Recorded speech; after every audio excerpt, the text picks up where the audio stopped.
करने वाले हैं अब लुई 16 की मृत्यु के बाद फ्रांस की राजनीति और समाज में कौन से बड़े बदलाव आए थे। तो लुई 16 की फांसी के बाद फ्रांस में राजतंत्र पूरी तरीके से समाप्त हो चुका था और अब फ्रांस को एक गणराज्य घोषित कर दिया गया था, जहां राजा की जगह जनता द्वारा चुने गए प्रतिनिधि जो थे वो शासन कर रहे थे। लुई 16 की मृत्यु के बाद जैकोबिन क्लब जो था वो सत्ता में आया और इसका नेतृत्व कर रहे थे मैक्सिमिलियन रॉबेस्पियर।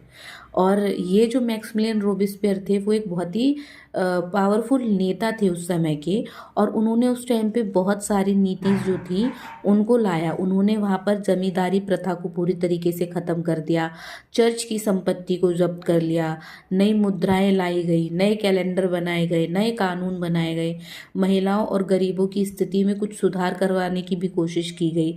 कुछ सुधार हुआ भी, लेकिन अभी भी उनको पूरी तरीके से बराबरी नहीं मिली थी। जो रॉबेस्पियर थे वो अपनी नीतियों को कठोरता से लागू करते थे, और इसके इतना ही नहीं, इन नीतियों का जो भी कोई विरोध करता था वह उसको गिलोटिन की मशीन के द्वारा उसका सर कटवा देते थे। उन्होंने अपने काल के दौरान न जाने कितने ही लोगों को, कितने ही नेताओं को गिलोटिन से मार दिया था। इतना ही नहीं, फ्रांसीसी क्रांति के दौरान जो भी उनके विरोधी थे, जिन्होंने भी राजा का समर्थन किया था, उन सभी को इन्होंने क्रांति का विरोधी या फिर देश का गद्दार माना और उन सभी को गिलोटिन से मरवा दिया गया था।